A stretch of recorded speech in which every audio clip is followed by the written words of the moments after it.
Coquito. Connor Coquito. That reminds me, I was talking to my parents because I told my dad. I was like, Dad, I need your recipe. And he's like, what, my recipe? What recipe do you need? And I'm like, I need your Coquito recipe. And he's like, oh, why?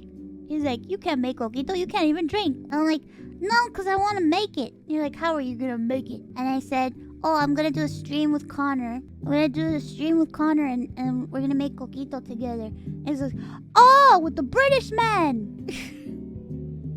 Yeah, I'll give it to you. And then my mom comes in, she's like, you can't give her the recipe? That's private information. My dad's like, what?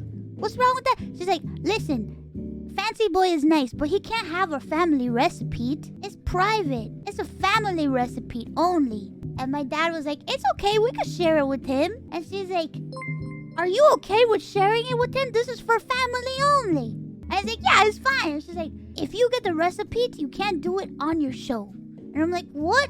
It's like, everyone's gonna know the recipe. She's like, you have to do it in private. And I'm like, what? But the content. So she said that I can have it and we can make it as long as it's off stream. And I'm like, well, never mind then. But don't worry. My dad was like, how about I make a recipe and I change it a little bit so it's not our family recipe, but it's like a recipe that's kind of like the family recipe, but not the real one. So my dad started playing chemistry. He started playing chemistry and started experimenting, making different versions of Coquito just so he could write the recipe for me and Connor.